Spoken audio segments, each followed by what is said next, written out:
O que tu fizes pra mim, eu proclamarei a glória do teu nome. Je parlerai de ta bonté, de ta fidélité. Je dirai toi, ce que tu as fait pour moi. Je proclamerai la gloire de ton nom. Je parlerai de ta bonté,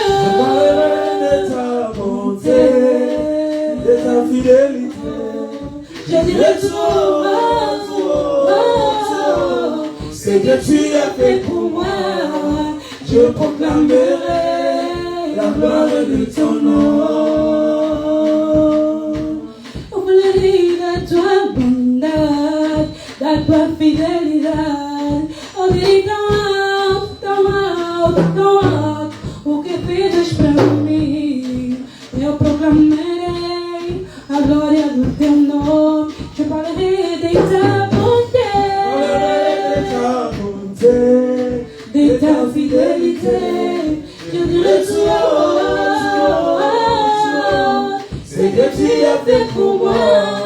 Je proclamerai la gloire de ton nom. Acclamons, bien-aimés, proclamons, acclamons pour la gloire de ce Dieu qui a opéré de merveilleuses choses dans nos vies, car nous sommes son peuple, les troupeaux de son pâturage. David a dit, l'Éternel est mon berger, je ne manquerai de rien.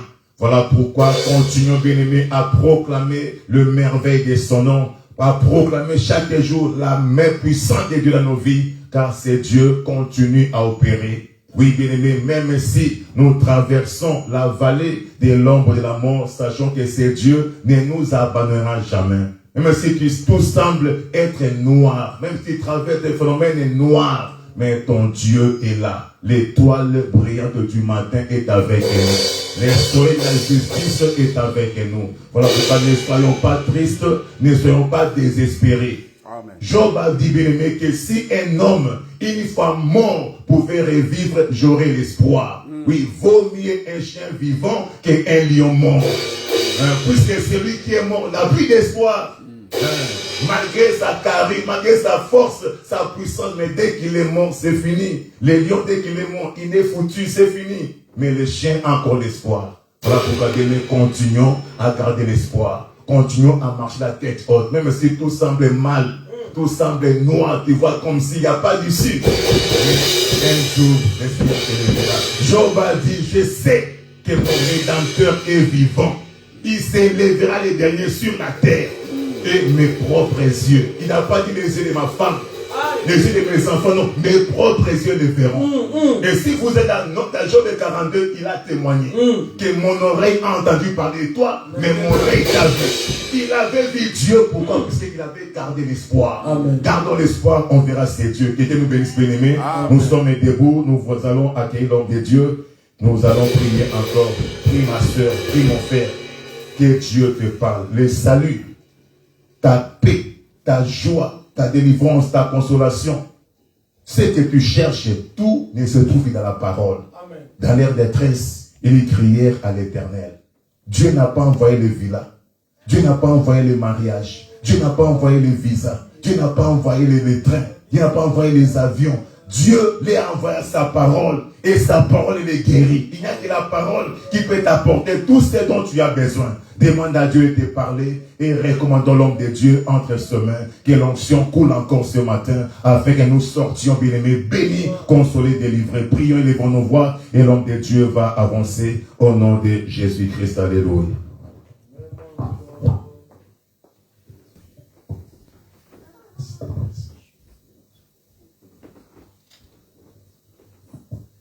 Gloire à Jésus.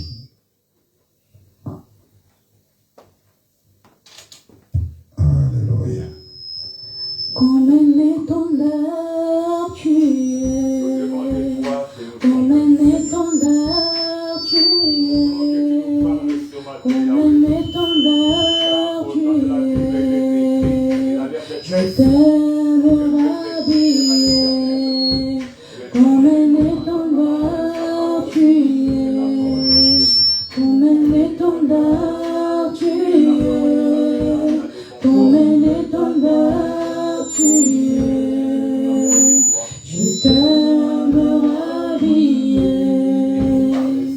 Je veux exprimer mon désir, celui de t'adorer, mon roi.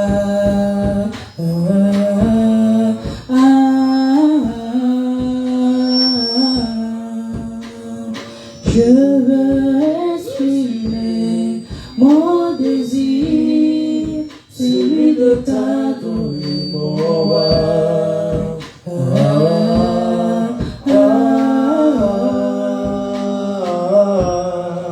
Jésus, moi je veux exprimer mon désir, celui de t'adorer, mon roi.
Seigneur véritable, tout-puissant Créateur, toi qui es au-dessus de tous les cieux, nous sommes encore dans la joie d'être là dans ta maison, Seigneur. Nous sommes dans la joie d'être là, Seigneur Dieu, dans tes parvis. Car notre frère David a dit, un jour dans tes parvis vaut mieux que 1000 ailleurs. Adonai, nous voulons célébrer ton amour plus que le vin, Seigneur. Nous te demandons, Seigneur Dieu, de nous faire entrer dans tes appartements. Saisis-nous par la main, Seigneur. Adonai, nous voulons plonger, Seigneur Dieu, dans ton monde, dans le royaume du Fils et de ton amour. Dieu véritable, Yahweh, viens, Seigneur, renouveler notre intelligence par ta parole.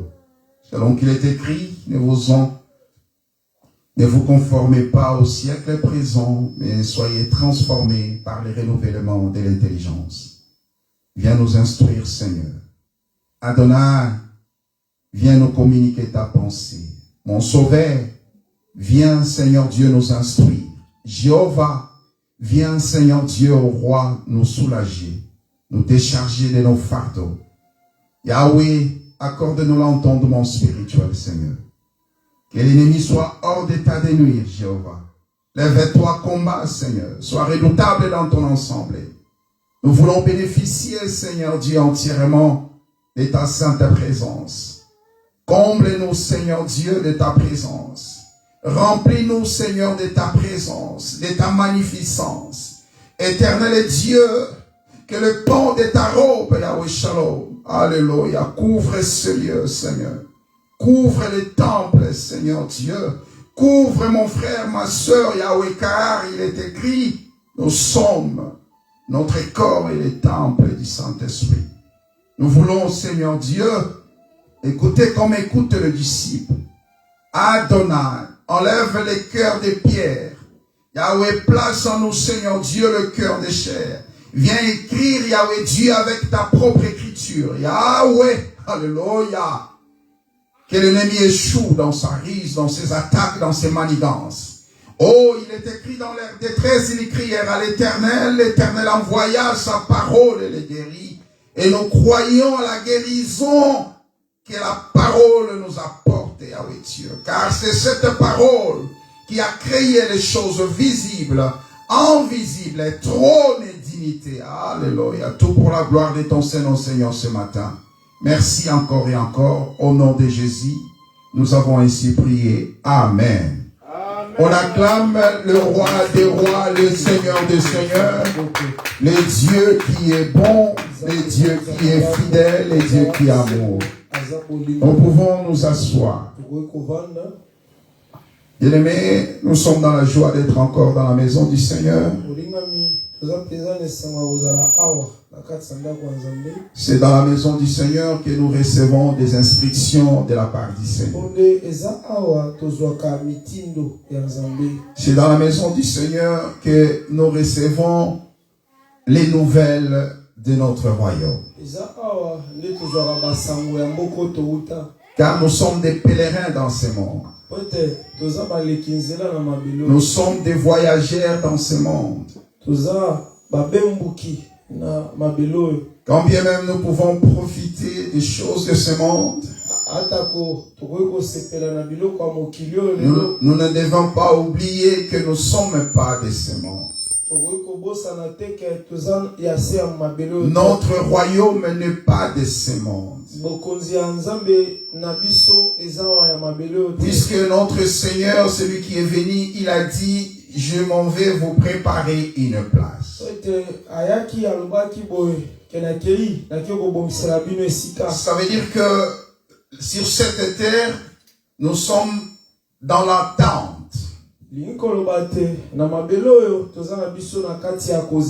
Nous attendons celui qui nous a fait la promesse.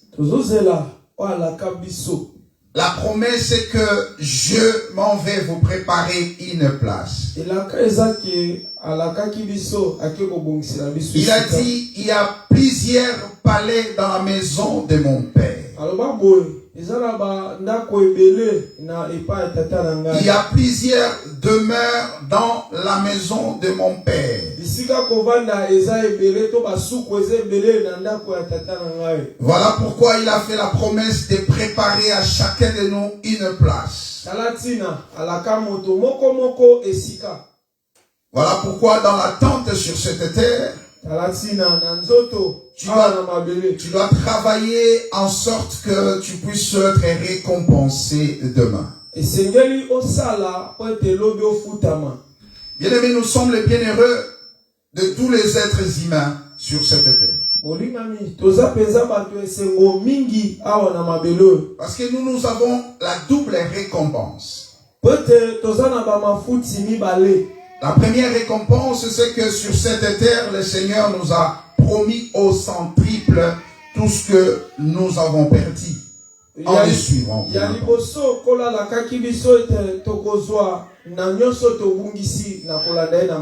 Le fait de suivre le Seigneur, on a perdu tant de choses. On a sacrifié notre jeunesse. On a sacrifié le temps de plaisir comme tout le monde. Comme les dimanches, il y en a qui sont dans des différents endroits, prendre un café dans un endroit chaud. Mais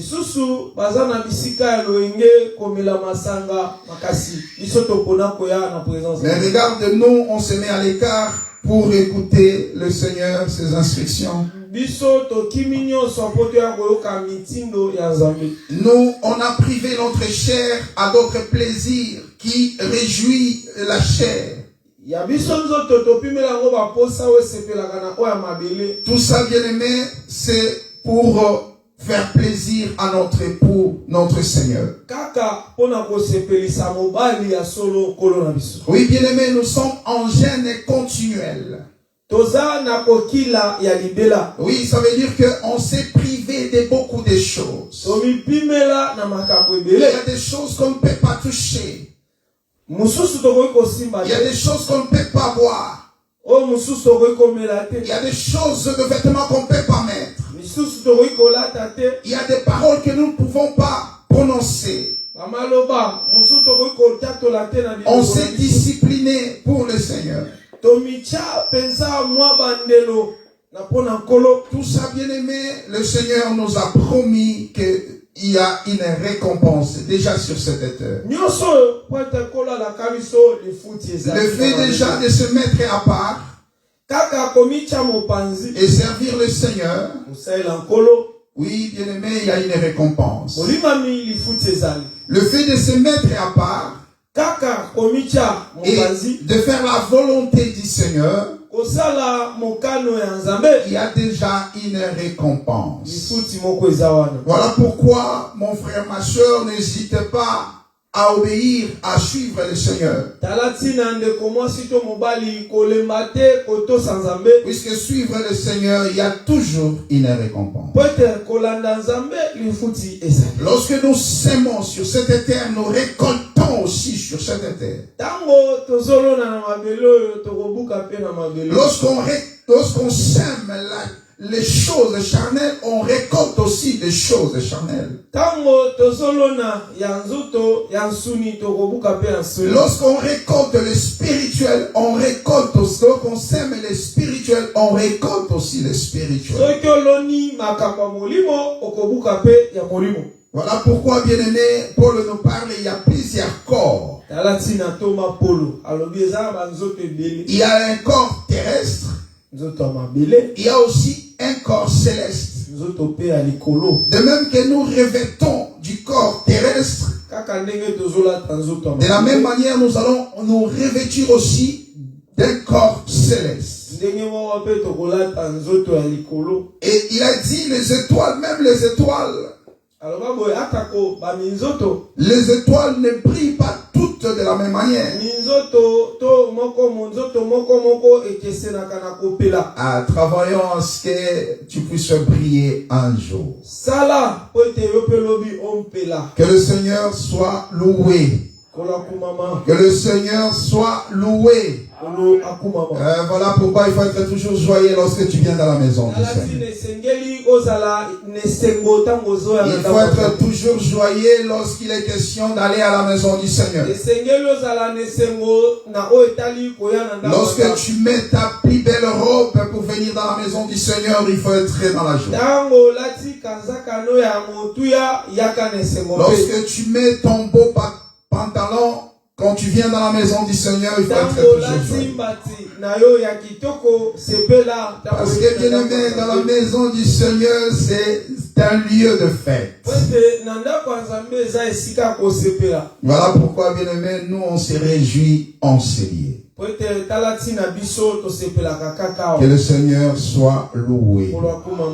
Sans plus tarder, nous allons prendre nos Bibles dans le livre des 2 Rois. 2 Rois 13. À partir du verset 14. 2 Rois 13, 14. Je vais toujours rappeler notre écriture de base. Ézéchiel 12, 1 à 11. Parce que c'est Ézéchiel 12 qui nous ramène jusqu'ici. 2 Rois chapitre 13. À partir du verset 14. Nous lisons au nom de Jésus-Christ. Amen. Nous lisons au nom de Jésus-Christ. Amen. Élisée était atteint de la maladie dont il mourut. Et Joas, roi d'Israël, descendit vers lui, pleura sur son visage et dit, mon père, Charles d'Israël et sa cavalerie. Élisée lui dit, prends un arc et des flèches. Et il prit un arc et des flèches. Puis Élisée dit au roi d'Israël, bande l'arc avec ta main. Et quand il l'eut bandé de sa main, Élisée mit ses mains sur les mains du roi. Et il dit, ouvre la fenêtre à l'Orient, et il ouvrit. Élisée dit, tire. Et il tira. Élisée dit, c'est une flèche de délivrance de la part de l'Éternel. Une flèche de délivrance contre les Syriens. Tu battras les Syriens à Afek jusqu'à leur extermination. Élisée dit encore, prends les flèches. Et il le prit. Élisée dit au roi d'Israël, frappe contre terre. Et il frappa 3 fois et s'arrêta. L'homme de Dieu s'irrita contre lui et dit, Il fallait frapper 5 ou 6 fois. Alors tu aurais battu les Syriens jusqu'à leur extermination. Maintenant, tu les battras 3 fois. Alléluia. Que le Seigneur ajoute bénédiction à la lecture de sa parole. Que le Seigneur soit loué. Bien-aimés dans le Seigneur, ces choses paraissent un peu bizarres pour les non-initiés.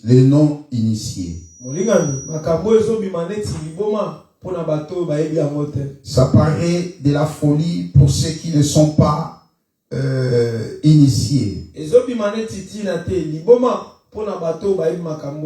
Vous imaginez, on te dit, ouvre la fenêtre vers l'Orient.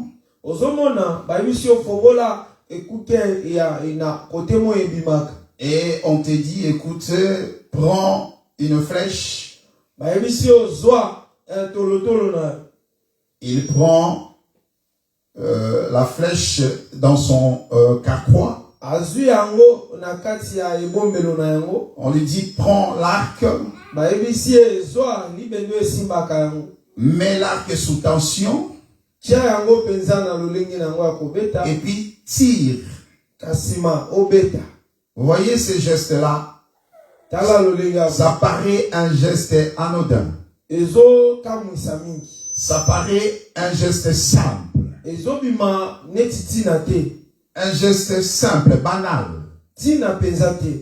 Mais ce geste-là cache tout un mystère. Ce geste-là produit dans le monde réel une victoire.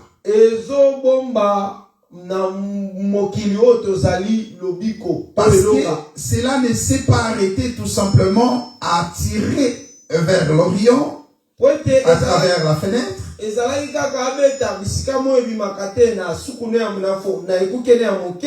Mais le roi Joas a vécu la victoire de ces choses.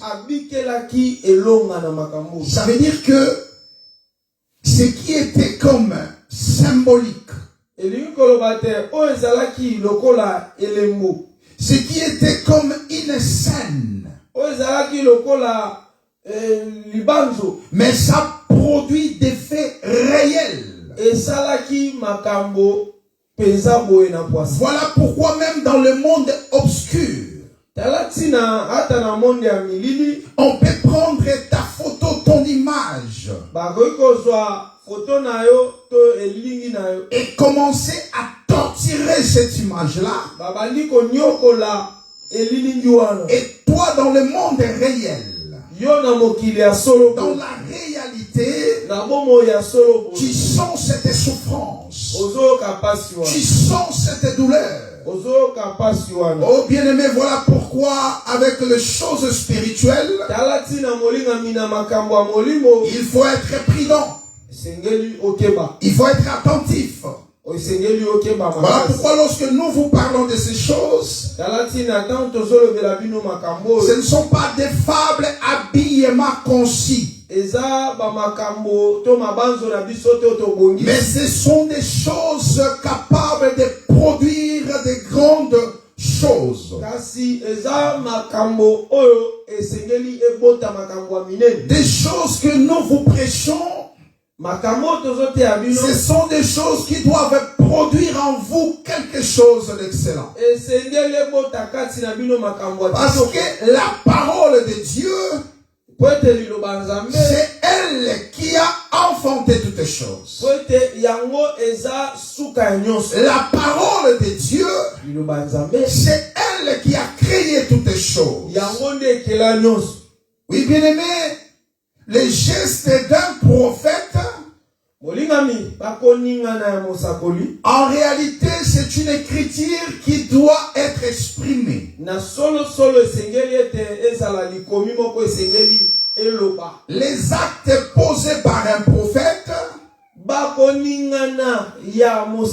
c'est comme toute écriture inspirée, utile pour enseigner,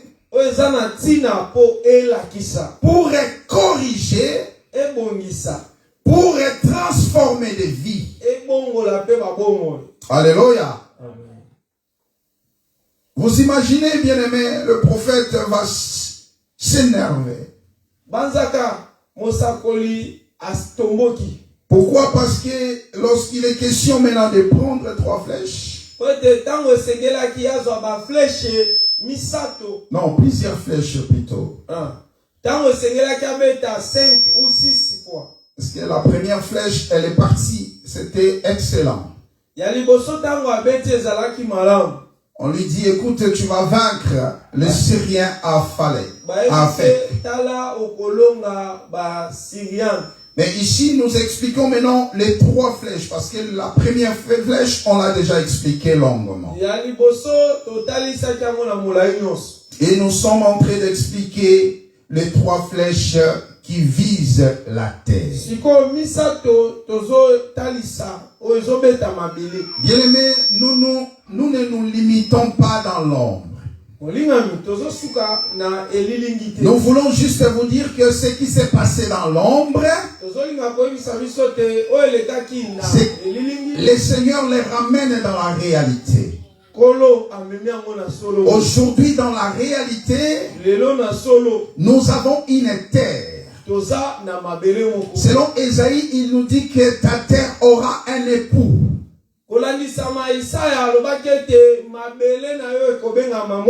Je mettrai mon plaisir en elle. Le Seigneur a choisi une terre comme épouse. Le Seigneur a choisi une terre dans laquelle il place son plaisir. Souvenez-vous, lorsque la voix se fit entendre du haut des cieux en témoignant de Jésus-Christ, cette voix disait, c'est celui-ci est mon fils bien-aimé, en qui j'ai placé toute mon affection, en qui j'ai placé toute mon affection. Ça veut dire le Père s'est déversé dans le Fils. Et lorsque le Fils marchait sur la terre, c'était la divinité qui marchait sur la terre.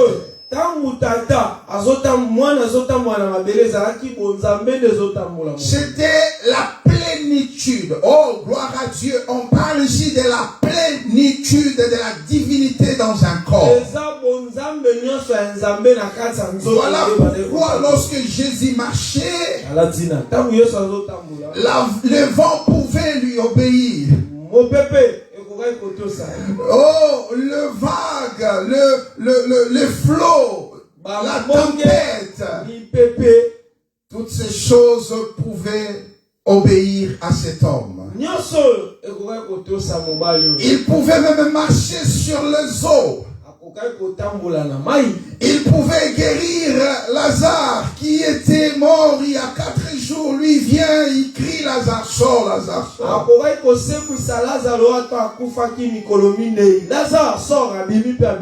Il pouvait à distance proclamer la guérison et la guérison accompagner la personne. Il pouvait guérir Bartimée, les yeux, il touche, il dit, écoute, recouvre la vie.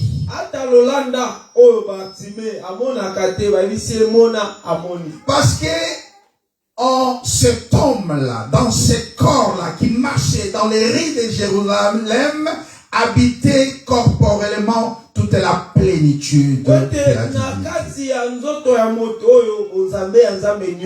Ça veut dire que toute l'affection du Père était dans ce corps. Et lorsque la perfection, lorsque l'affection plutôt du Père habite un corps, on est capable d'accomplir de grandes choses.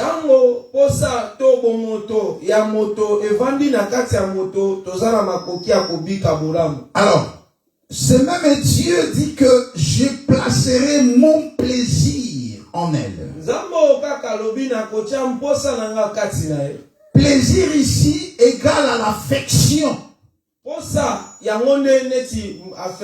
Ça veut dire qu'aujourd'hui, tout ce qui était placé en Jésus est déversé dans l'église. Voilà pourquoi, bien-aimé, il ne faut pas ignorer, ne fût-ce qu'une seconde, ce que nous sommes.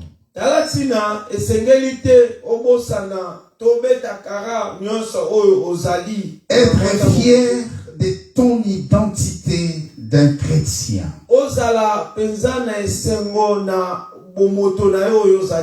N'ayez pas honte de témoigner que tu es chrétien.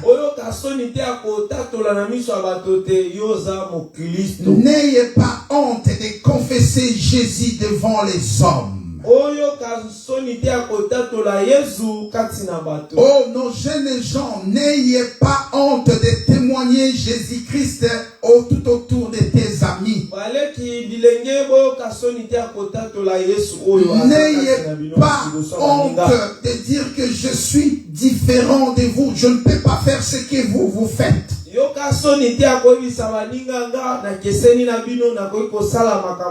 Que ça soit à l'école ou ailleurs, témoigne que tu es réellement fils de Dieu et chrétien. Parce que, bien aimé, porter ce nom-là chrétien, c'est porter un pouvoir. C'est porter une autorité en toi. Bien-aimé, tout commence par réaliser réellement qui on est. Tout commence d'abord par se rendre compte de ta vraie nature, de qui tu es. Vous savez, ceux qui sont, par exemple, je donne un exemple d'un prince de ce monde. Ça veut dire le roi de ce monde. Leurs enfants, lorsqu'ils sont encore jeunes, ils peuvent se comporter comme tout autre enfant. Mais lorsque les enfants commencent à grandir, ils remarquent qu'ils sont différents des autres enfants.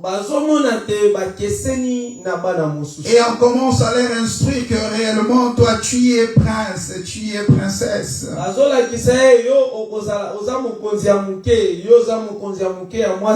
Et la raison pour laquelle tu ne dois pas te comporter comme tous les autres enfants. Dans un place publique, il faut savoir comment agir, comment parler, comment se comporter. Parce que tu es prince. Oh, comme cela est merveilleux. De même aussi, bien-aimé dans le Seigneur, on commence par se rendre compte de qui on est réellement. Et seulement c'est à ce moment-là, tout ce qui est caché dans cette nature de prince ou de princesse, il te sera accordé. Amen. Bien-aimés dans le Seigneur, nous allons lire 1 Samuel 20 qu'on avait déjà lu. Le verset 1 Samuel 20, le verset 19. 1 Samuel 20, verset 19.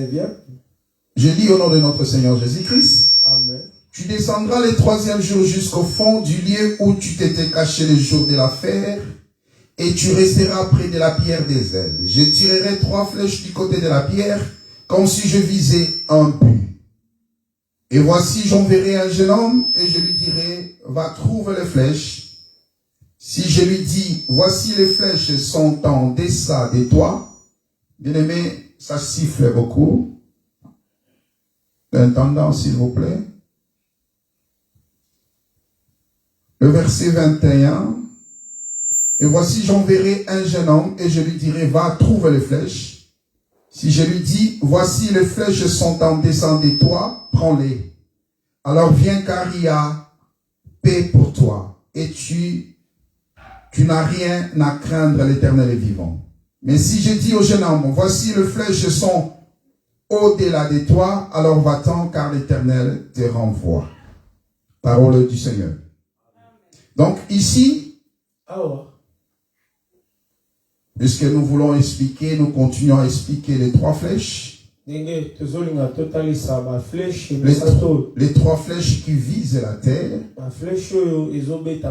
On a expliqué que cette terre, c'est toi. Oui, bien aimé, ne cherche pas la terre, cette terre. Non, la terre en question, il s'agit de toi, il s'agit de moi. Et les 3 flèches d'abord, donc ça veut dire que doivent t'atteindre. Voilà pourquoi lorsqu'on a lu la fois passée Job 6, le verset 4, il est écrit car les flèches du Tout-Puissant sont plantées dans mon être.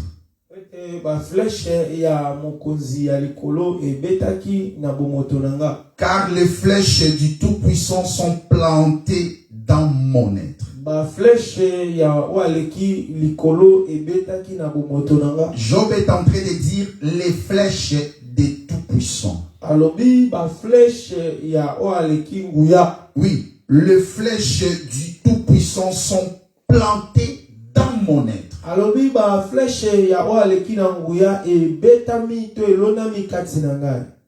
Et mon esprit boit leur poison.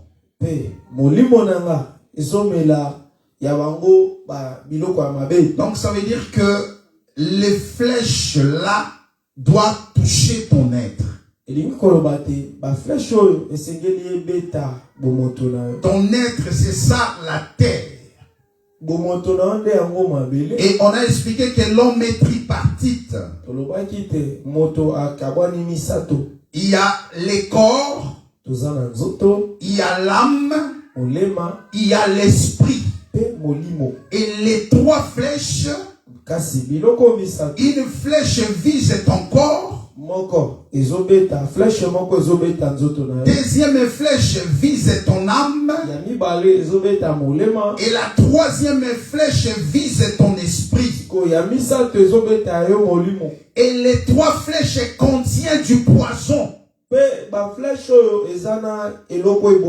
Dans d'autres versions, on parle d'un venin. Donc ça veut dire que ça soit venin ou poison, ça a le même effet. Ça doit pénétrer et ça doit changer le cellule de ton corps, oui, la structure du corps. Est-ce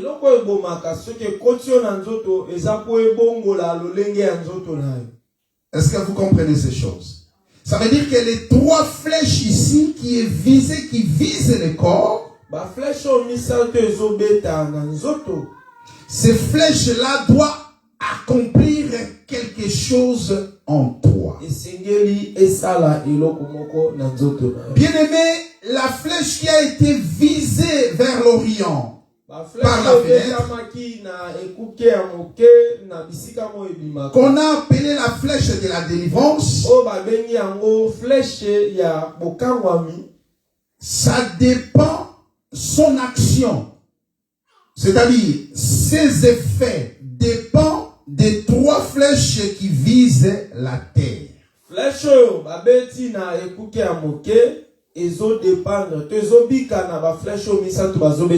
Tu ne peux pas bénéficier de la flèche de la victoire pour vaincre les Syriens avec si tu ne reçois pas les 3 flèches visées qui visent ton être.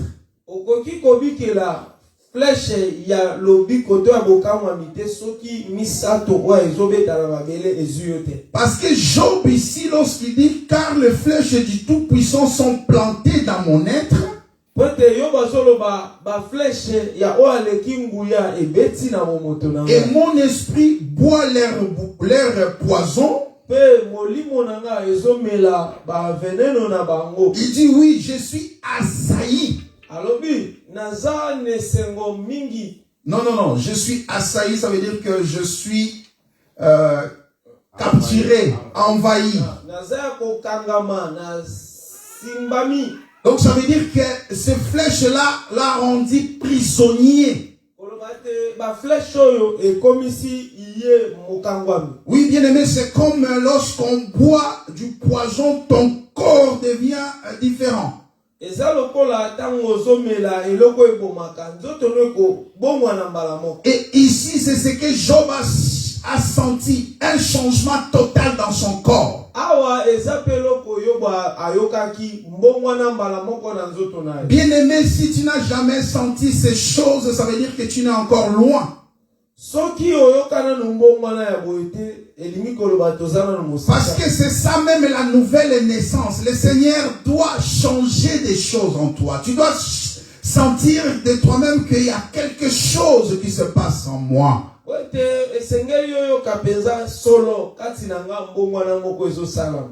Et dans 1 Samuel 20, le verset 20 au verset 23, c'est là où nous voyons maintenant que le bien-aimé nous parle de 3 flèches et le 3e jour. Oh, comme cela est merveilleux. Et on avait expliqué pourquoi les 3 jours, le 3e jour plutôt.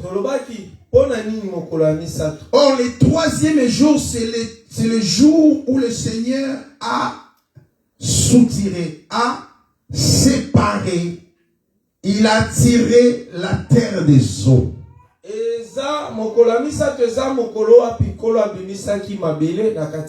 Or, lorsque Jonathan tire le flèche, ces flèches-là visaient une pierre qu'on appelle pierre des ailes.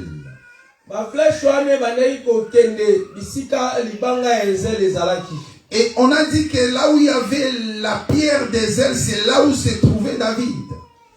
Caché.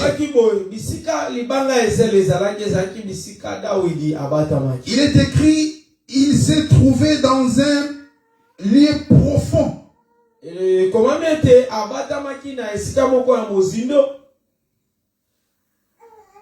Tu descendras le 3e jusqu'au fond du lieu où tu t'étais caché le jour de l'affaire. Or,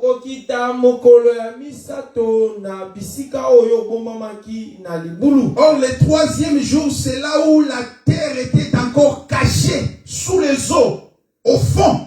C'est là où se trouvait la terre.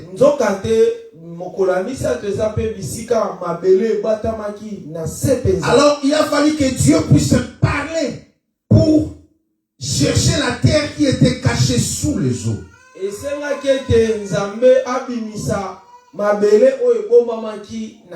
Mais bien aimé, c'est quoi les eaux? On a expliqué c'est quoi les eaux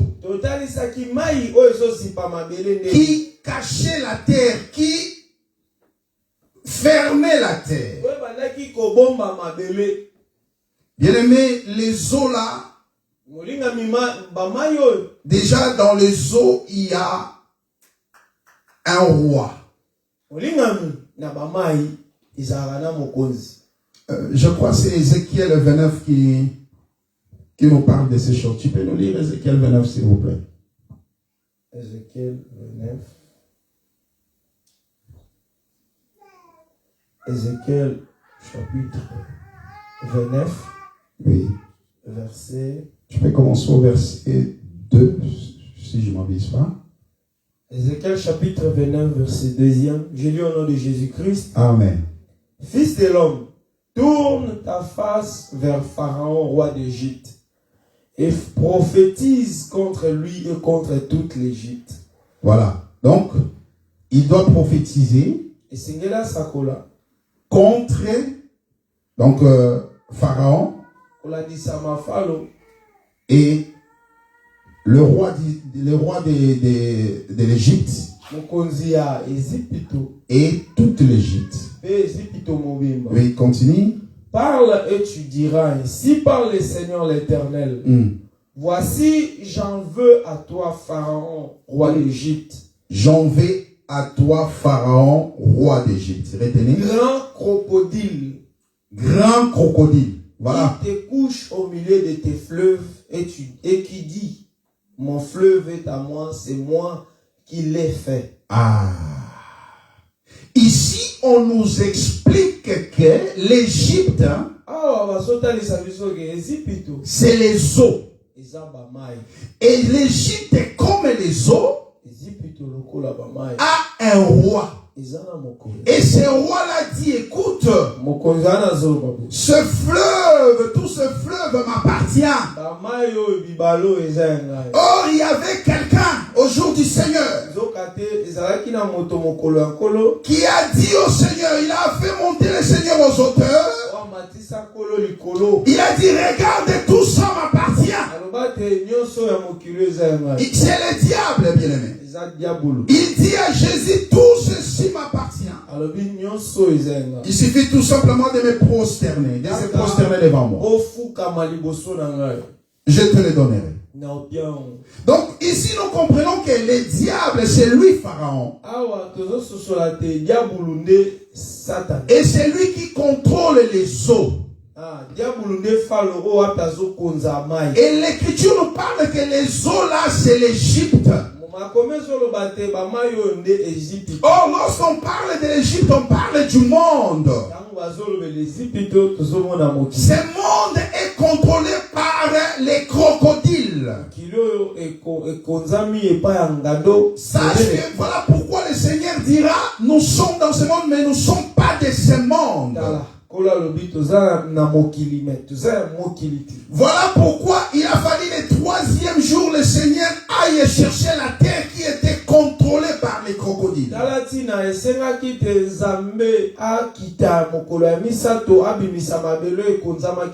terre qui était engloutie, était enfermée dans les eaux des ténèbres.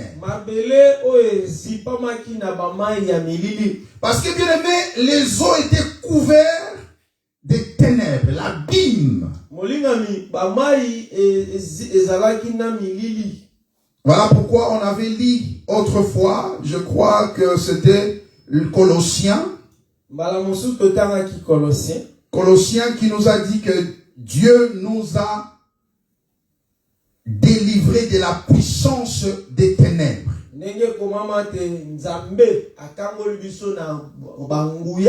Pour nous transporter dans le royaume de la lumière du Fils de son amour. Donc nous comprenons que les ténèbres c'est toute une puissance.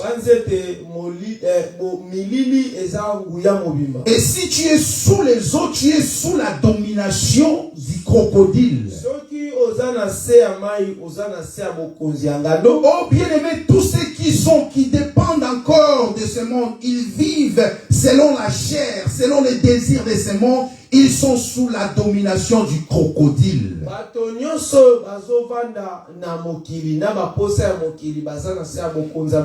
Ils appartiennent au crocodile, que tu veilles ou non. Parce qu'on te demande même pas ton avis, parce que c'est vrai, c'est comme ça. Ah oui, bien aimé, soit tu es du Seigneur qui te transporte dans le royaume de la lumière, du Fils de son amour.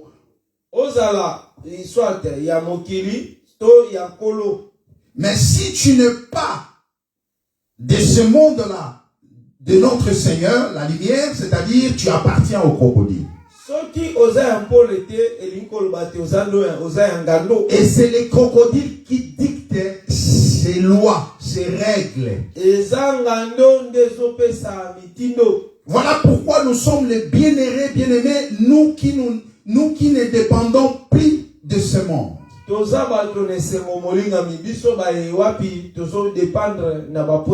sommes les plus heureux, nous qui avons obtenu grâce et faveur de la part du Seigneur. Parce que bien aimé, les flèches tirées, ces flèches-là, c'est ça qui va te chercher sous l'eau pour te faire sortir.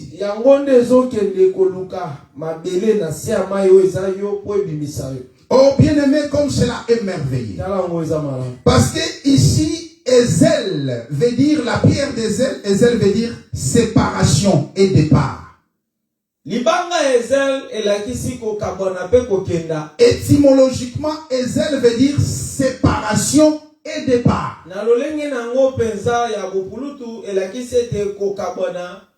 Voilà pourquoi Dieu a séparé d'abord. Ça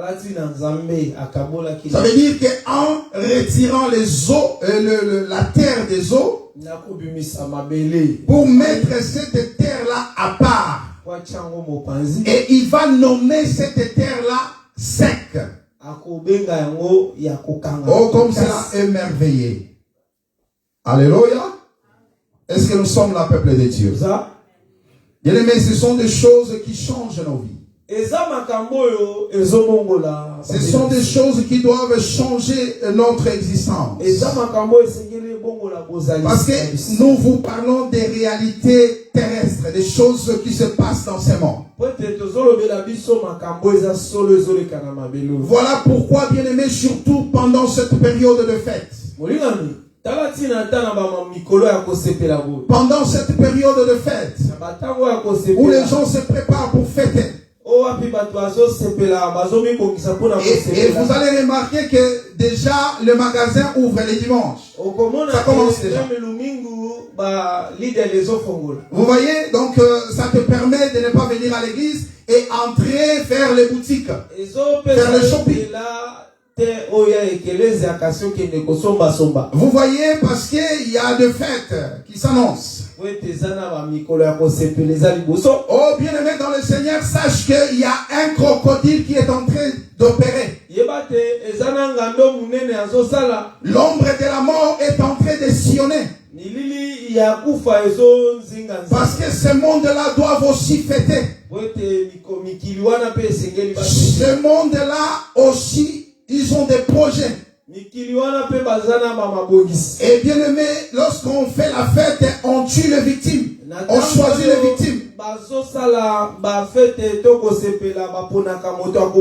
Voilà pourquoi dans le monde des ténèbres, il y a des tribunaux qui se sont dressés par-ci, par-là. Voilà. Oh bien-aimés, faisons attention, surtout pendant cette période.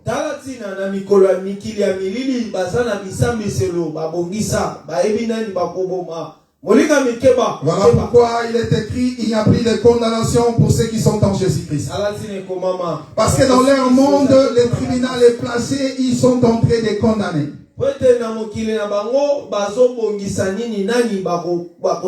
Et ce sont des choses qui se font dans le monde des ténèbres. Ils vont placer leur trône, leur tribunal, et ils te placent là. Oui, bien aimé, toi tu penses, tu dors chez toi à la maison, tu marches, tu pars au travail. Mais dans le monde des ténèbres, tu es là et tu es en train d'être jugé. Et toi, dans ce monde ici, tu ignores complètement. Mais tu es devant un tribunal. Ils sont en train de te juger. Tu avais dit ceci. Tu avais fait ceci. Tu avais agi de cette manière. Et la sentence va tomber. Tu vas mourir. Oh, tu marches, il te reste peut-être quelques jours. Toi, tu penses que oui, tout va bien, je vais fêter d'ici là. Mais tu ne sais pas que dans le monde des ténèbres, la sentence est déjà tombée, tu es déjà condamné. Voilà pourquoi pour ceux qui sont en Jésus-Christ, il est écrit: toute arme forgée contre vous sera annulée sans effet.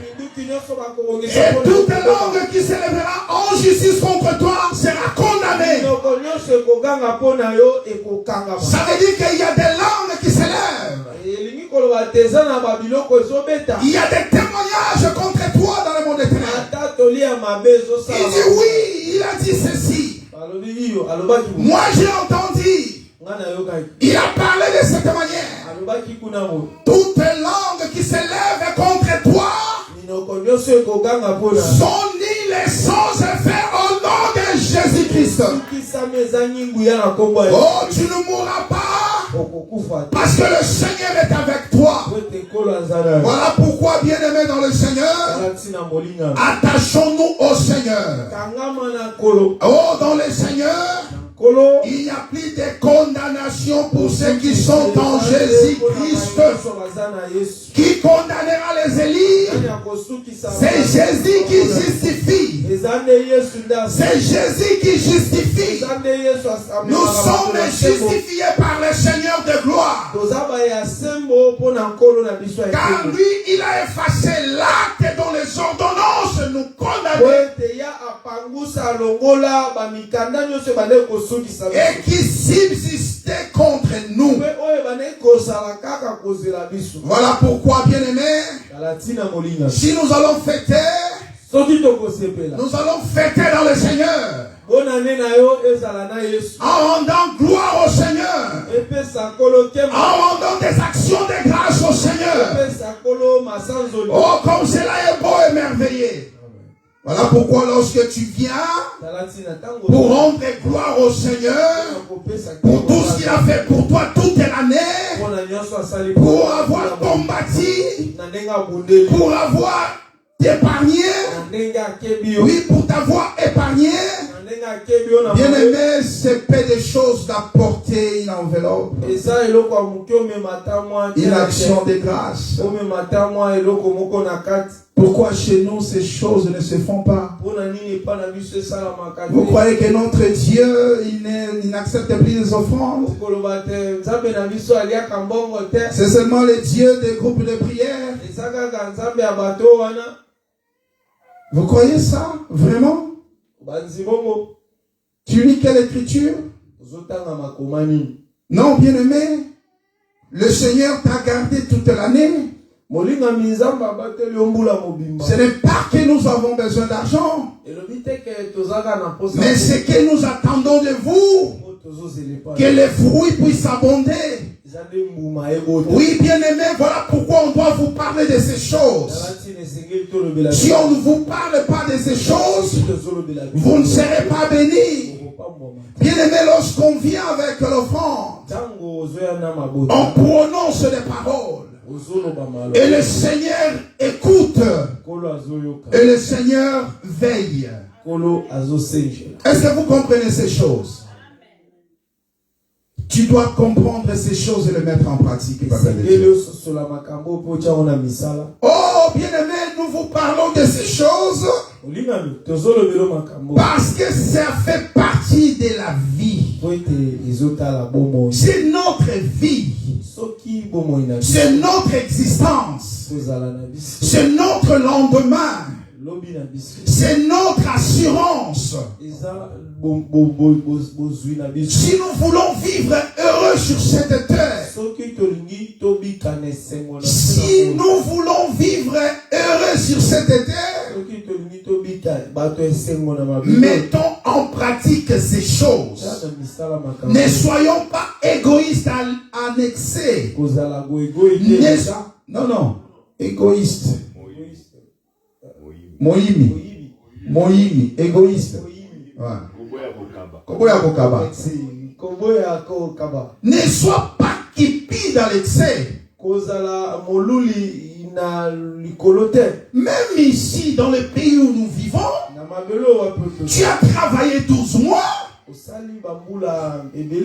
Non, tu as travaillé 12 mois. C'est-à-dire, à partir du janvier, depuis le mois de janvier jusqu'au mois de décembre, tu as travaillé. Et l'employeur, les gouvernements, tout ça, on te donne le 13e mois comme récompense. Tu as une prime pour ça. Mais le Dieu qui t'a gardé pendant 12 mois, Non, tu ne penses même pas. Quelle ingratitude! La Bible nous demande d'être reconnaissant. Oh, laisse-moi te parler de ces choses. Tu as le 13e mois. Pourquoi?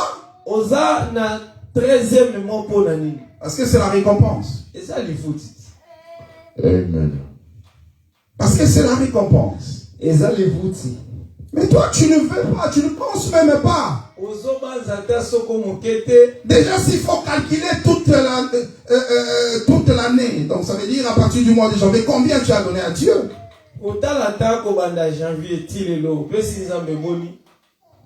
Combien? Même à la fin. Même à la fin. Tu as un 13e mois. 13e mois. Oh, bien-aimé dans le Seigneur, nous voulons que le Seigneur fasse de grandes choses. Il faut travailler pour le Seigneur. Il faut manifester les œuvres. Montre-moi ta foi. Moi, je te montrerai les œuvres. La foi sans les œuvres, c'est une foi morte.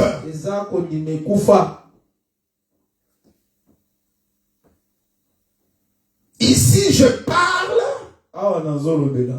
pour que le fruit abonde dans ta vie. Oui, laisse que les flèches te pénètrent. Ne place pas un bouclier pour te protéger. Non. Parce qu'on est sous le rien. Quand on a obligé rien à bosser. Non, en français.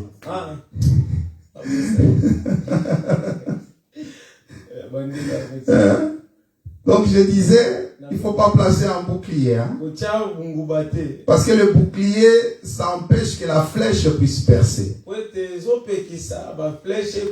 Tu dis, voilà tout ce que le pasteur est en train de dire là, je finis ici. Une fois fini ici, je sors ici, j'oublie. J'ai déjà fait mes calculs.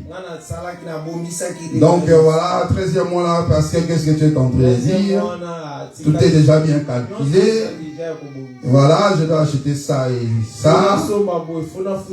J'avais déjà vu chez Zalando, il y avait un sac là qui m'a...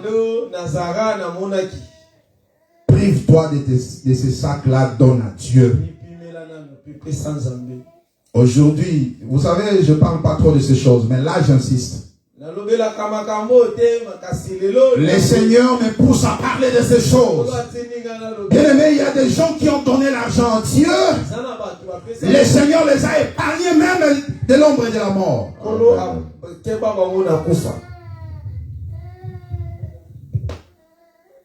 Seulement en donnant à Dieu.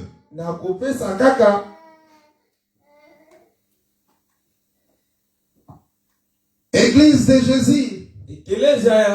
Nous attendons que le Seigneur fasse pleuvoir. Lorsqu'on ne s'aime pas, lorsqu'il n'y a rien sous la terre, si tu n'as rien mis sous la terre, la pluie va tomber. La pluie va tomber. Tu ne vas pas récolter. Vous savez pourquoi? Parce que tu n'as rien placé sous la terre. Tu n'as rien semé.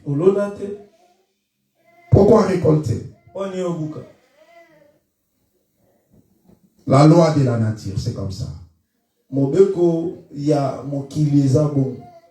Bien-aimé dans le Seigneur, il faut que le flèche pénètre. Nous allons lire une écriture et puis on va prier. On va chuter. Hébreux 4. Parce que je veux que quand tu sors ici, que cette parole t'accompagne. Même si tu veux l'esquiver, mais que ça continue à percer. Donne l'enveloppe. Libère. Oh, que le Seigneur soit loué. C'est comme ça. Dans le monde du Seigneur, c'est comme ça que ça fonctionne. Dieu accepte les offrandes. Oui, Dieu accepte les offrandes. Les actions de grâce. Les dîmes. Les libéralités. Toutes ces choses-là, bien-aimés, ça fait partie des principes divins. Hébreux 4. Hébreux chapitre 4. Je commence au verset 11. Efforçons-nous donc d'entrer dans ces repos, afin que personne ne tombe en donnant le même exemple de désobéissance. Efforçons-nous. Tu dois t'efforcer. Tu dois t'efforcer. Parce que, bien aimé, c'est ici la lutte entre la chair et faire la volonté du Seigneur. Parce que la chair a des désirs. Et les désirs de la chair, entre autres, c'est la cupidité, l'avarice, l'égoïsme, l'égocentrisme, le moi. Paye les loyers, oh non, moi, tu vois, c'est moi, si moi. Tout est centré sur toi. Tout est centré sur toi.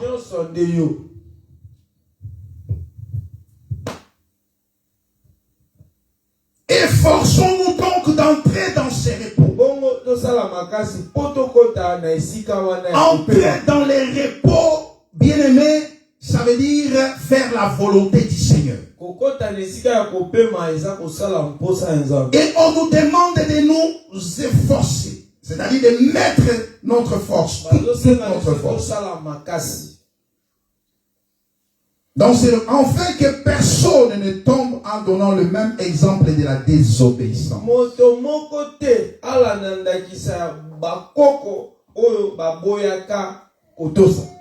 Car la parole de Dieu est vivante. La parole de Dieu est vivante. Bien-aimé, la parole de Dieu, c'est ce qui est en train de sortir de ma bouche là. C'est ça la parole de Dieu. N'attends pas que le ciel puisse s'ouvrir, tu attends une voix audible. Non, non, la parole de Dieu, c'est ça, la parole de Dieu vivante. Ça veut dire que comme je suis en train de prêcher là, il se passe des choses dans ta vie. Comme je suis en train de prêcher là, quand tu dis Amen, tu es en train de faire entrer quelque chose. Comme je suis en train de prêcher là, c'est-à-dire tu es en train d'accepter une flèche. À chaque fois que tu dis Amen, même si ton corps refuse, toi tu imposes à ton corps la volonté du Seigneur. Tu dis, mon corps dit Amen à cela. Et quand tu dis cela, l'esprit de l'égoïsme sort en toi. La cupidité quitte ton corps. L'impudicité quitte ton corps. Vous voyez, bien aimé, c'est ça. La parole de Dieu est vivante, efficace. Oh, comme cela est merveilleux. Plus tranchante qu'une épée quelconque à détrancher. Donc ici on nous dit que la parole de Dieu, c'est une épée. Ça veut dire lorsqu'on parle de l'épée, dans d'autres langages, on parle d'une flèche. Est-ce que vous comprenez les trois flèches? Les trois flèches parlent tout simplement de la parole de Dieu qui doit pénétrer ton être. Écoutez, virgule. Qui ne peut quelconque à des tranchants, virgule. Pénétrante.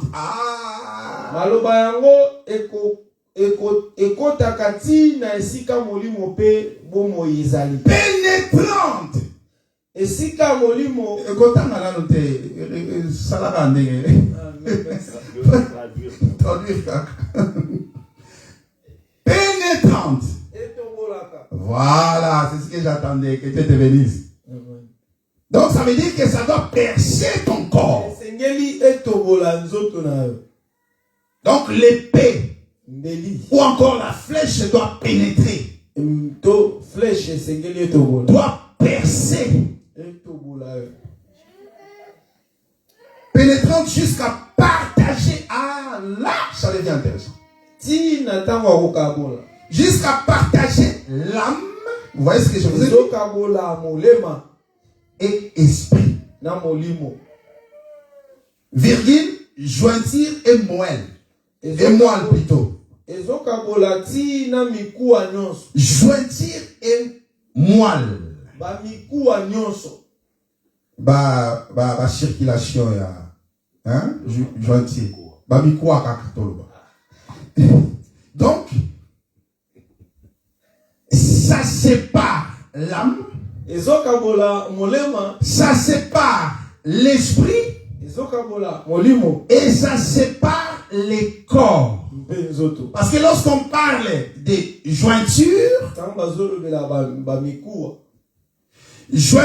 lorsqu'on parle de moelle, parce que là on parle maintenant de moelle osseuse ou encore moelle épinière, graisse qui se trouve dans l'os, qui fait en sorte que l'os puisse fonctionner normalement. Donc ça veut dire que la parole de Dieu doit percer, il touche, il perce même l'os. La jointure, là où les deux articulations, c'est-à-dire les deux os, se joint. Mais la parole de Dieu vient là. L'épée perce là. Donc vous comprenez, ici déjà on nous parle de l'âme, l'esprit, parce que lorsqu'on parle de l'os, ça veut dire corps. Donc nous comprenons que les flèches doivent percer les trois parties du corps. Changer ton être, ça veut dire ton corps doit refléter la volonté du Seigneur. Ton âme doit refléter la volonté du Seigneur. Ton esprit doit refléter la volonté du Seigneur. Regarde ce que ça fait. Après avoir parlé des jointures et moelles, on dit elle juge les sentiments et les pensées du cœur. Donc ça veut dire que lorsque ça pénètre, ça doit juger. C'est-à-dire que ça porte les jugements en toi. Et ces jugements-là, ça veut dire qu'enlever tout ce qui est faux. Enlever tout ce qui est contraire. Enlever tout ce qui est charnel, qui ne donne pas gloire au Seigneur. Tout ce qui est diabolique. Tout ce qui est nervosité.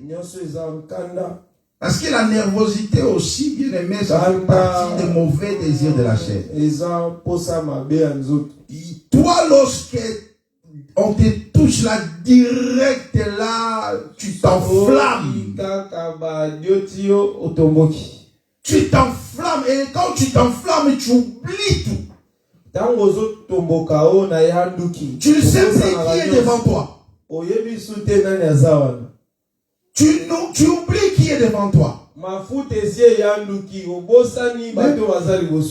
la parole de Dieu nous dit que l'esprit des prophètes est soumis aux prophètes quand même. Mais toi, lorsque ton esprit de colère, ça ne se soumet même pas aux prophètes. Là, ça commence à sortir.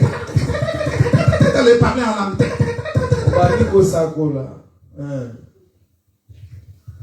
Que le Seigneur nous fasse grâce, nous pouvons nous tenir debout. Amen. Voilà, bien-aimé, c'est que la parole de Dieu doit accomplir dans ta vie.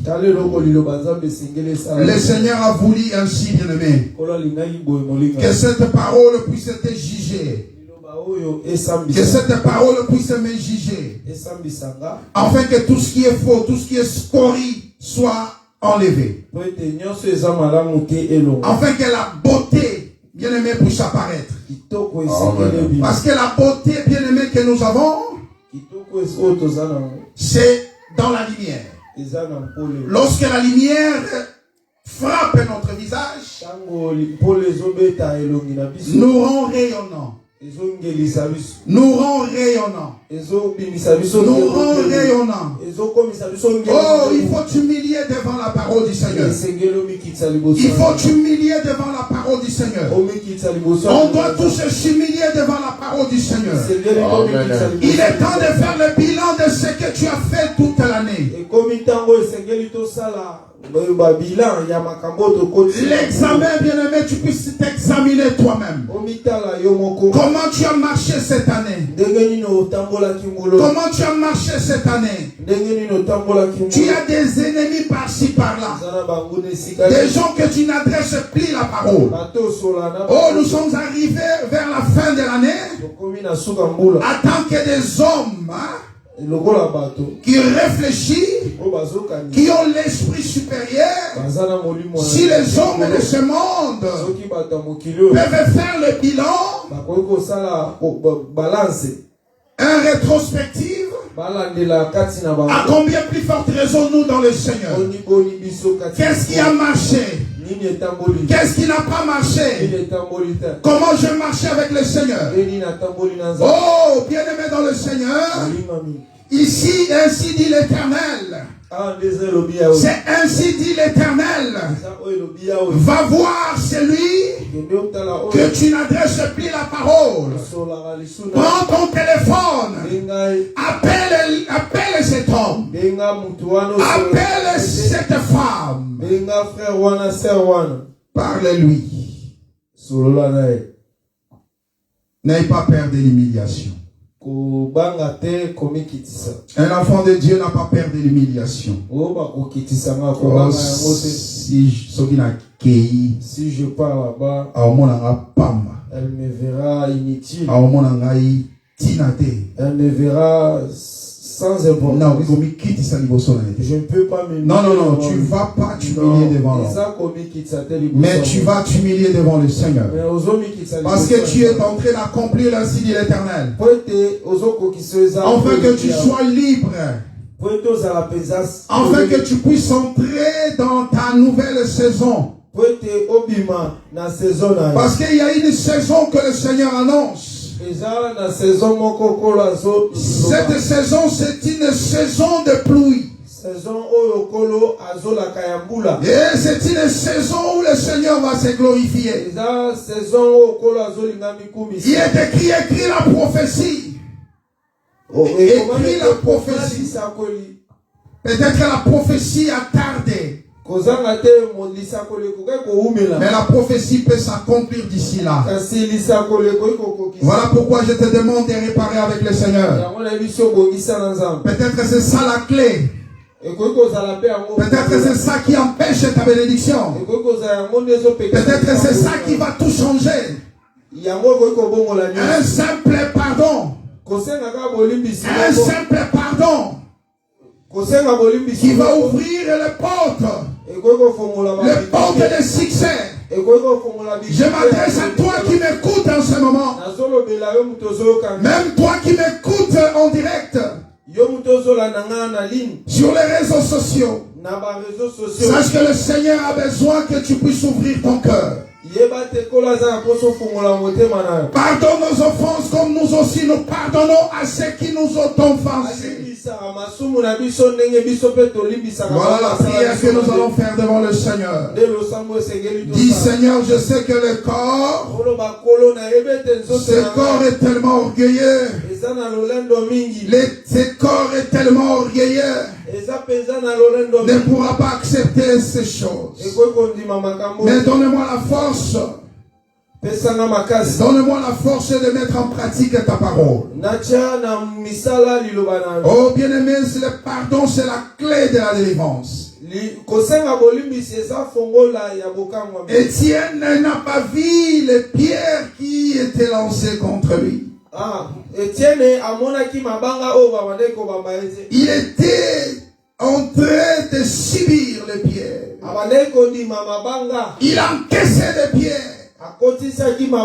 Mais lui regarde le ciel. Et le ciel lui dit, demande pardon pour ce peuple. Demande pardon pour tes agresseurs. Jésus n'a pas vu la souffrance de la coupe qu'elle vivait.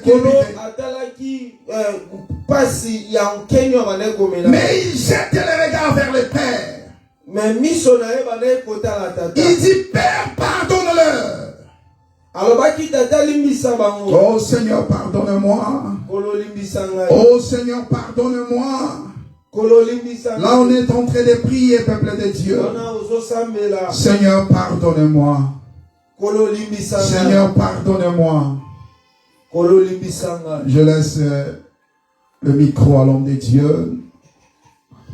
Bien-aimés, continuons, nous nous adressons à Dieu, nous nous adressons au Seigneur, lui qui est le maître des esprits, lui qui est le maître de nos esprits, lui qui est notre Seigneur, lui qui est notre Dieu. Il n'y a que lui qui pardonne, il n'y a que lui qui transforme, il n'y a que lui qui relève, il n'y a que lui qui répare. Oui, bien-aimé, tu vas te réparer avec ton frère, avec ta soeur, au nom de Jésus-Christ. Demande de la force, demande de l'énergie, demande de la capacité. Oui, le frère Paul nous a dit, bien-aimé, que notre capacité vient de Dieu, qui nous donne cette capacité de réparer avec les autres, de pardonner, de nous humilier, bien-aimé. Oui, nous devons nous pardonner aux autres. Nous aussi, nous devons demander pardon aux gens qu'on a fait du mal, aux gens qu'on a offensés, aux gens qu'on a bien aimés, critiqués, aux gens qu'on a murmuré à leur égard. Que Dieu nous pardonne, nous aussi nous devons pardonner aux autres. Prions le Seigneur, insistons encore au nom de Jésus-Christ. Alléluia. Nous n'avons que toi, Seigneur. Pardonne-moi, Yahweh.